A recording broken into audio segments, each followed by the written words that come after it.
Friends, अपना जो chapter reproductive system, human reproductive system complete हो चुका है, लेकिन उसमें कुछ टर्म्स हैं जिनके बारे में जानना जरूरी है। जैसे एक नाम आया होगा cleavage.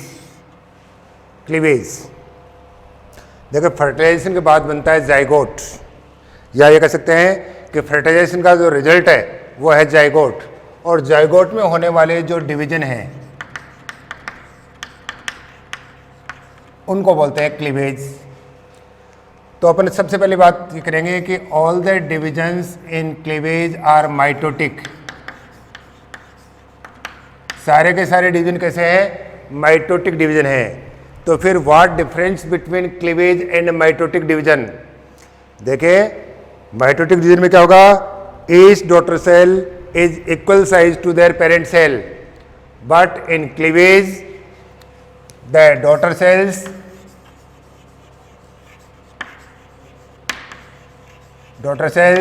are half in size than parent cell। Daughter cells है वो, जैसे एक सेल है, क्लीवेज हुआ, 2 सेल बन गए तो साइज हाफ हो गई, फिर क्लीवेज हुआ, 4 सेल बन गए, साइज हाफ हो गई। तो daughter cells are half in size than their parent cell. Next है,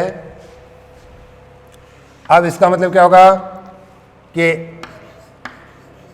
during cleavage amount of cytoplasm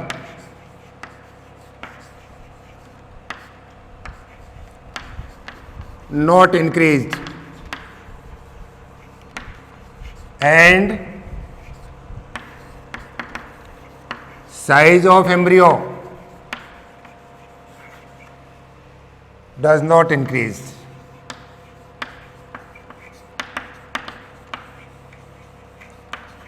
यानी जब तक क्लीवेज होगा तब तक नहीं तो साइटोप्लाज्म का अमाउंट बढ़ेगी और नहीं उस क्या होगा, और नहीं उसमें एम्ब्रियो की साइज इंक्रीज होगी। इसका मतलब अपन ये कह सकते हैं कि अगर ब्लास्टुला स्टेज बनी है या मोरुला स्टेज बनी है, किससे बनी है? जाइगोट से। तो जाइगोट और मोरुला दोनों में साइटोप्लाज्म की अमाउंट है वो दोनों में इक्वल होगी। या ये भी कह सकते हैं कि जो ब्लास्टुला स्टेज आई है उस ब्लास्टुला स्टेज में साइटोप्लाज्म की अमाउंट है वो जाइगोट में साइटोप्लाज्म के अमाउंट के बराबर ही होगी। लेकिन क्या होगा? बट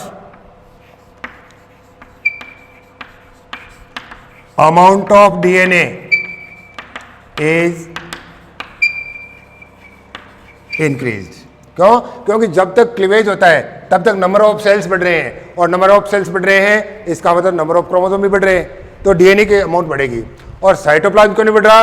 क्योंकि इसमें जो इंटरफेज स्टेज आती है क्लीवेज के दौरान, उस इंटरफेज स्टेज में ग्रोथ फेज एब्सेंट होती है, इसलिए साइटोप्लाज्म का अमाउंट नहीं बढ़ती है। और क्लीवेज के थ्रू सबसे पहले तो क्या बनेगा? 16 सेल मोरुला बनेगा, और मोरुला से क्या बनेगा? ब्लास्टुला स्टेज बनेगा। मोरुला से क्या बना? ब्लास्टुला। तो अब यहां पर अपन देखते हैं कि क्लीवेज, अपन ये बोल सकते हैं the rate of cleavage is inversely proportional to amount of yolk, है ना? इसका मतलब rate of cleavage inversely proportional to amount of yolk, amount of yolk in egg. यानी जो मेगालोस्थल एग हैं उनमें क्लीवेज की रेट होगी वो स्लो होगी, और जो माइक्रोलोस्थल एग हैं उनमें क्लीवेज की रेट है वो क्या होगी? फास्ट होगी, है ना? और दूसरा अपने देखते हैं द डिस्ट्रीब्यूशन ऑफ योग also affects the pattern of cleavage. जैसे स्पाइरल क्लीवेज है या कौन सा क्लीवेज है। नेक्स्ट, अब अपन देखते हैं कि क्लीवेज मेनली 2 प्रकार की क्लीवेज है। एक है होलोब्लास्टिक क्लीवेज और दूसरा है मीरोब्लास्टिक क्लीवेज। सबसे पहले देखते हैं अपन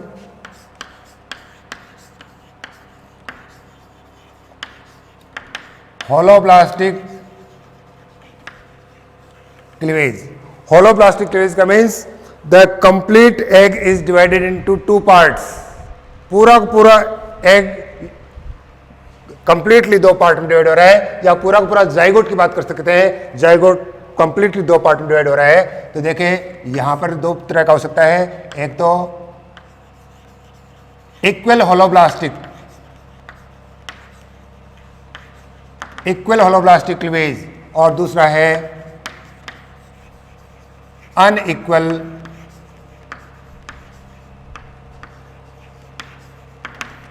होलोब्लास्टिक क्लीवेज।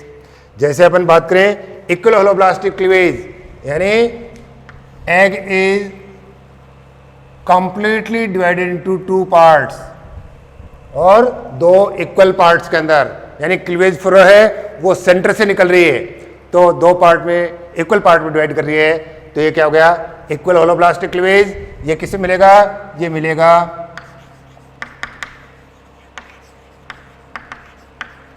माइक्रोलेस्थल एग्स में। दूसरा, egg is completely divided into two unequal parts, एक सेल बड़ा दूसरा सेल छोटा, तो बोलेंगे इसको अनइक्वल होलोब्लास्टिक क्लीवेज, जो किसमें मिलेगा अपने को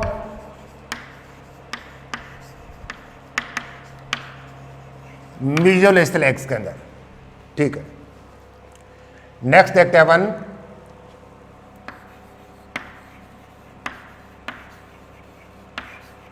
मीरोब्लास्टिक क्लीवेज। मीरोब्लास्टिक क्लीवेज यानी एग इज पार्शियली डिवाइडेड, किसमें होगा मेगालेस्थल एग में, यानी योक में कभी भी डिवीजन नहीं होता है, डिवीजन सिर्फ कहां पे होता है साइटोप्लाज्म में। तो जो मीरोब्लास्टिक क्लीवेज है उसके भी दो पार्ट होगा, एक होगा डिस्कोइडल क्लीवेज। डिस्कोइडल क्लीवेज देखो, जो मेगालेस्थल एग हैं उन मेगालेस्थल एग में जो डिस्कोइडल एग्स हैं उनमें पूरे के पूरे एग में क्या भरा हुआ है योग, और एनिमल पोल का जो डिस्क लाइक पार्ट है उसमें भरा हुआ है साइटोप्लाज्म। तो इनमें डिवीजन कहां पे होगा, केवल इस साइटोप्लाज्म यानी डिस्क समान पार्ट में होगा, तो इसको बोलते हैं डिस्कोइडल क्लीवेज, जो किसमें मिलेगा अपने को रेप्टाइल्स एंड बर्ड्स। नेक्स्ट देखते हैं, यानी मेगालेस्थल एग्स। दूसरा है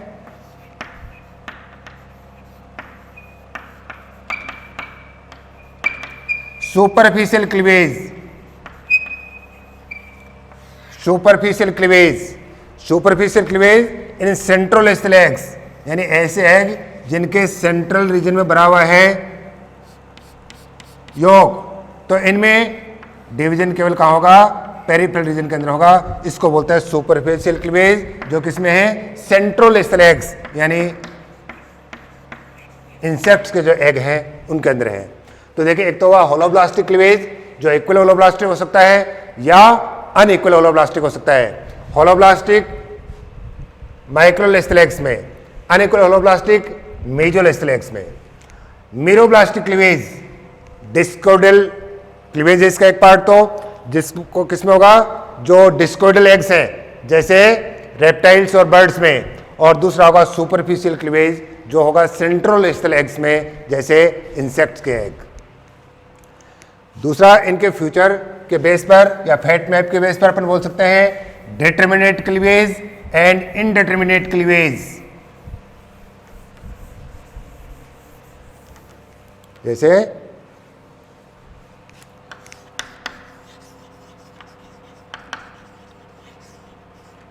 determinate cleavage, it means future of each blastomere is pre-decided।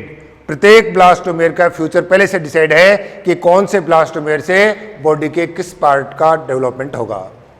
ये mainly this type of cleavage is present in nematodes and some the member of molluscs. Next आता है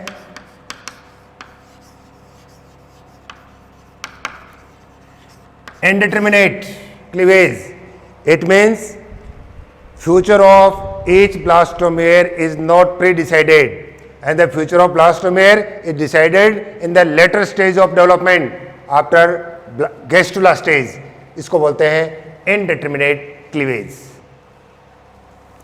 तो cleavage के रिजल्ट से क्या बना सबसे पहले मोरुला, और मोरुला से क्या बना blastula.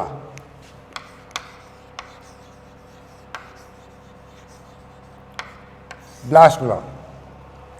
Different type of blastula are present in different organism. कौन कौन से ब्लास्टुला हैं? जैसे अपन बात करें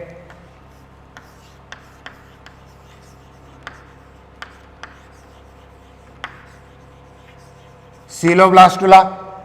सीलोब्लास्टुला में क्या होगा कि एक कैविटी होगी ब्लास्टोसील, उसके चारों ओर ब्लास्टोमेर की सिंगल या एक से अधिक लेयर होंगी. तो इस तरह का जो ब्लास्टुला बनता है उसको बोलते हैं सीलोब्लास्टुला, और coeloblastula is present in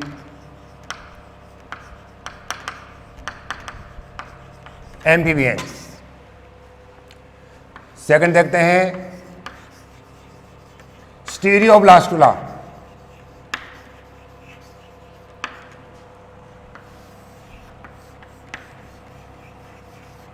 blastula is a solid structure and such type of blastula is found in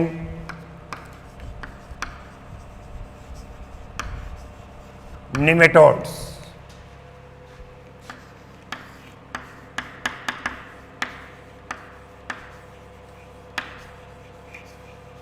डिस्कोब्लास्टुला, जिसमें क्या होगा कि ब्लास्टुला जैसे एग है उसमें ब्लास्टुला कहाँ बनेगा, एक डिस्क समान एरिया के अंदर ब्लास्टुला बनता है डिवीजन के द्वारा, जो किसमें मिलता है रेप्टाइल्स एंड बर्ड्स में. The discoblastula is formed by discoidal cleavage. For देते हैं अपन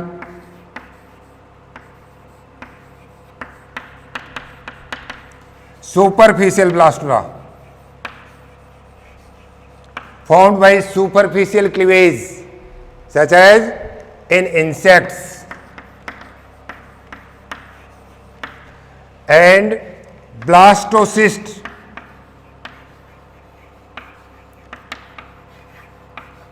जिसमें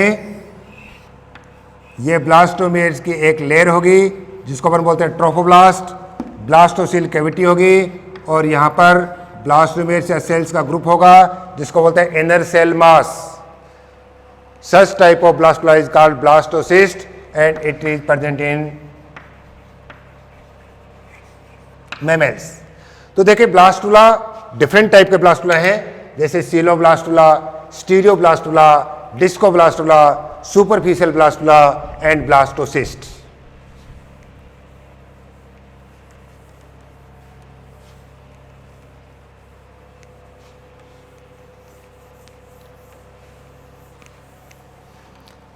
इसके बाद देखते हैं अपन gastrula. The process of formation of gastrula from blastula is called gastrulation.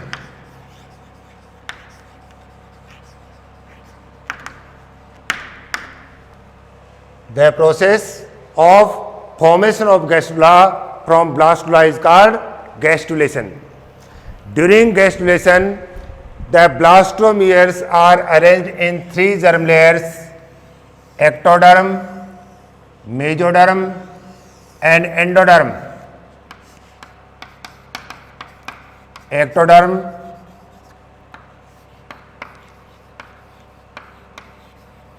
mesoderm, and endoderm, and archenteron cavity is formed at the place of blastocele, and the opening of archenteron is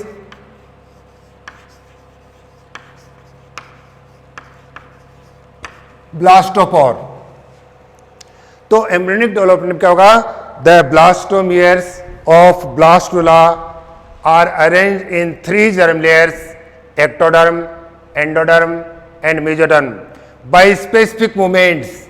These movements are called morphogenetic movements.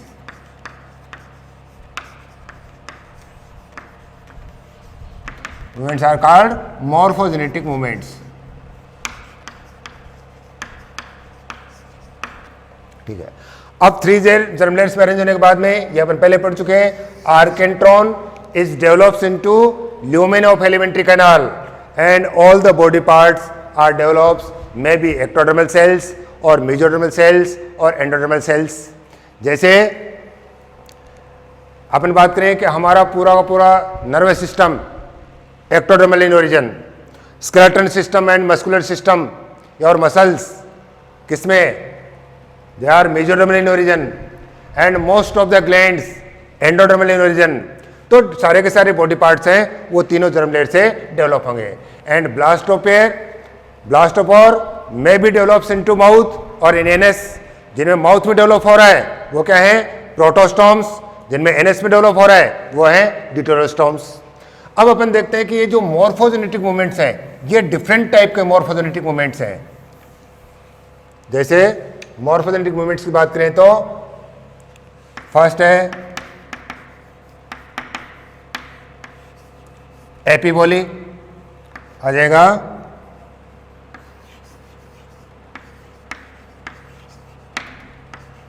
Descending of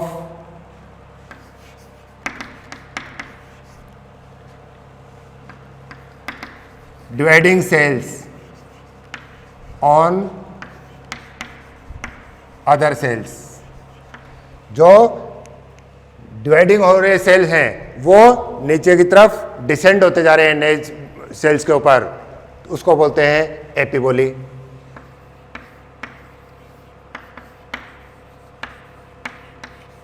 emboli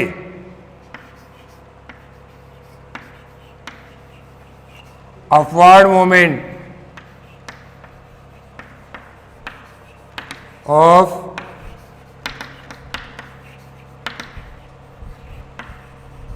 dividing cells.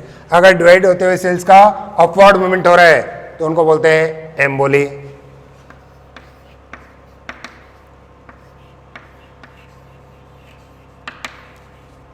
Involution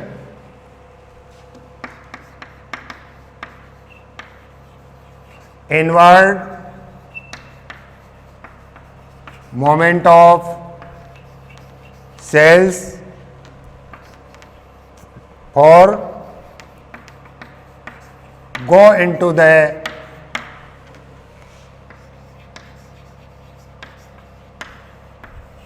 blastocoel. जो dividing होते हुए sales है वो ब्लास्टोसिल्स के अंदर move करते जा रहे हैं नीचे की ओर या अंदर की ओर, उसको बोलते हैं involution.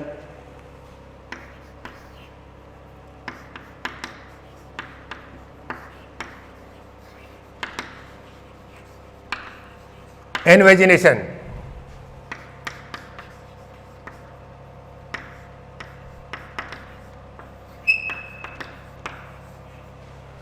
tucking in of cells of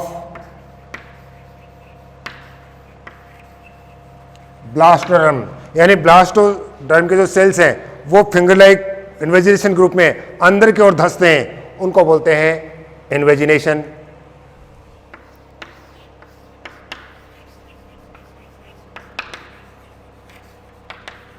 डीएलिमिनेशन यानी सेल्स की एक पूरी पूरी सीट सेपरेट होती है तो बोल देंगे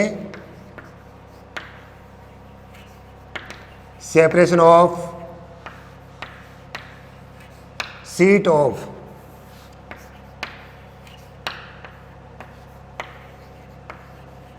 सेल्स. तो कहने का मतलब ये है कि जो मॉर्फोजेनेटिक मूवमेंट्स हैं वो डिफरेंट टाइप के मूवमेंट्स होते हैं, जैसे एपिबोली है, एम्बोली है, इनवोल्यूशन है, इन्वेजिनेशन है और डिलिमिनेशन है.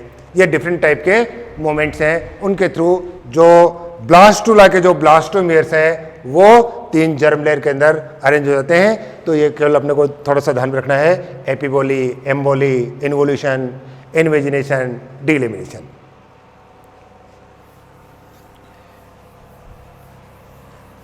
नेक्स्ट है extra embryonic membranes.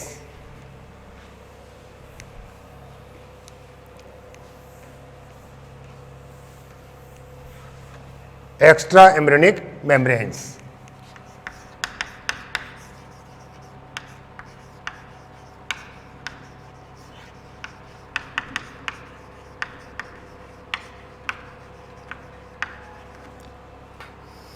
Extra embryonic membranes, देखिए, during embryonic development the foetus or embryo is also covered by some extra embryonic membranes such as amnion, chorion,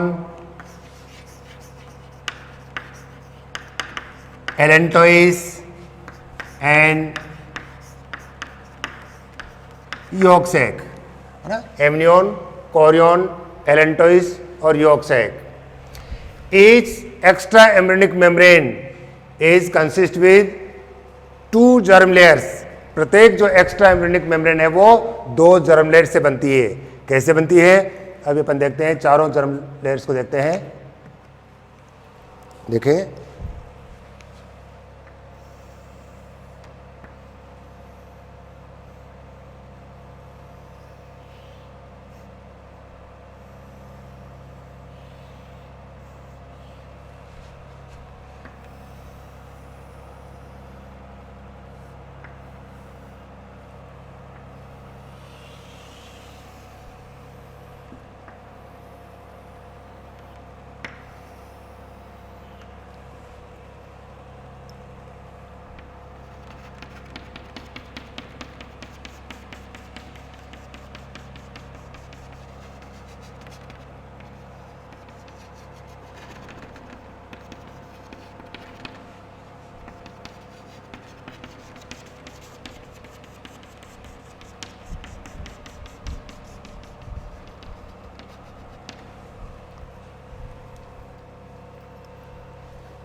ये एक्स्ट्रा एम्ब्रियोनिक मेम्ब्रेन्स, देखो ये है फिटस, यहाँ पर ये है प्लेसेंटल कोरियोनिक विलाई। अब देखते हैं ये जो लेयर है ये है कोरियन। कोरियन में देखें जो आउटर लेयर है ये है एक्टोडर्म और इनर लेयर है वो है मेसोडर्म, यानी ये एक्टोडर्म और ये मेसोडर्म। ये जो लेयर है या ये जो मेम्ब्रेन है इसको बोलते हैं एमनियन। एमनियन में देखिए आउटर लेयर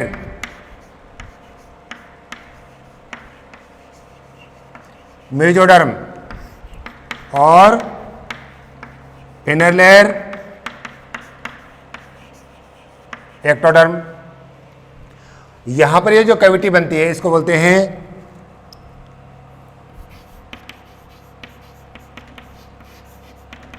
एमनियोटिक कैविटी, और amniotic cavity is filled with amniotic fluid, amniotic fluid से भरी रहती है। उसके बाद में देखें ये जो लेयर है दोनों ये है यॉर्क सैक।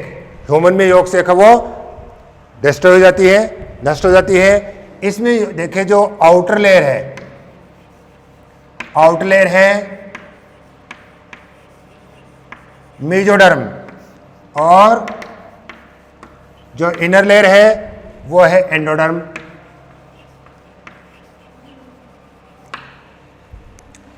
यहां पर देखेंगे allantois.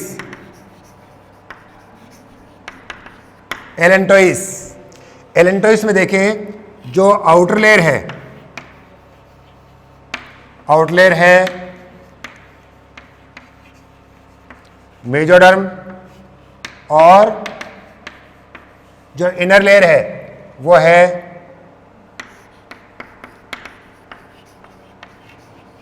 Endoderm. In human the allantois is fused with Korean. Allantois है वो कोरियन के साथ फ्यूज हो जाती है, and it helps in formation of placenta. ये प्लेसेंटा के बनाने में हेल्प करती है। इसीलिए अपन बोल सकते हैं कि allantochorionic placenta, because the allantois layer is fused with chorion and helps in formation of placenta. तो यहां पर देखिए चारों के चारों लेयर्स को आप देखिए, कोरियन सबसे बाहर की लेयर जो किससे बनी है, एक्टोडर्म और मेसोडर्म दोनों डर्म लेयर, जिसमें बाहर की तरफ एक्टोडर्म, भीतर की तरफ मेसोडर्म। उसके बाद देखते हैं एमनियोन, आउटर मेम्ब्रेन मेसोडर्म और भीतरी कौन सी, एक्टोडर्म। एमनियो, इस प्रेजेंस और एब्सेंस ऑफ एमनियोन के बेस पर या तो एमनियोटा ग्रुप या एन एमनियोटा ग्रुप। जैसे एन एमनियोटा ग्रुप में कौन कौन आ गए, पाइसिस और एम्फीबियंस, और इन ऑर्गेनिज्म में 10 पेयर ऑफ क्रेनियल नर्व होंगी। और ये किस में आ गए, एन एमनियोटा में। और एमनियोटा ग्रुप में कौन से आ गए, रेप्टाइल्स, एवीज और मैमल्स। देखो एन एमनियोटा यानी एमनियोन एब्सेंट, और amniota amnion present. Anamniota में पाइसिस और एम्फीबियंस, एमनियोटा में रेप्टाइल्स, एवीज और मैमल्स। तो एमनियोन में भी देखो दो जर्म लेयर है, इसमें बाहर की तरफ मेसोडर्म है, भीतर की तरफ एक्टोडर्म है। यॉर्क सैक जो ह्यूमन में क्या होता है, नष्ट हो जाती है यॉर्क सैक। यॉर्क सैक में भी दो जर्म लेयर है, मेसोडर्म और एंडोडर्म, जिसमें बाहर की ओर मेसोडर्म और भीतर की ओर एंडोडर्म। और फिर बात करते हैं एलेंटोइस। एलेंटोइस में भी दो जर्म लेयर हैं, मेसोडर्म और एंडोडर्म, जिसमें बाहर की ओर मेसोडर्म और भीतर की ओर एंडोडर्म लेयर। तो ह्यूमन में क्या होगा कि ये एलेंटोइस लेयर है वो कोरियन के साथ फ्यूज हो जाती है, और कोरियन के साथ फ्यूज होकर के प्लेसेंटा फॉर्मेशन में इन्वॉल्व होती है। इसलिए ह्यूमन प्लेसेंटा को अपन बोल सकते हैं कौन सा, एलेंटोकोरियोनिक प्लेसेंटा। तो ये कुछ एक्स्ट्रा एम्ब्रियोनिक मेम्ब्रेन्स है जिनके बारे में अपन पढ़ चुके हैं। एक यहां पर एक बताना चाहता हूं कि प्लेसेंटा का जो पार्ट, या ये कैसे यूटेरस का जो पार्ट, प्लेसेंटा नहीं, यूटेरस का जो पार्ट प्लेसेंटा फॉर्मेशन में इन्वॉल्व है उसको बोलते हैं डेसिडुअल पार्ट या डेसिडुआ। क्यों, क्योंकि पार्चुरेशन के टाइम पर ये पार्ट है, यूटेराइन पार्ट है, वो भी क्या होता है, पूरा का पूरा सेड ऑफ हो जाता है, झड़ जाता है। तो इसको बोलते हैं डेसिडुअल पार्ट ऑफ प्लेसेंटा। ठीक है, और ये चैप्टर अपना कंप्लीट है। इसके बाद में इसका अपन असाइनमेंट देखेंगे और नेक्स्ट चैप्टर स्टार्ट करेंगे अपन।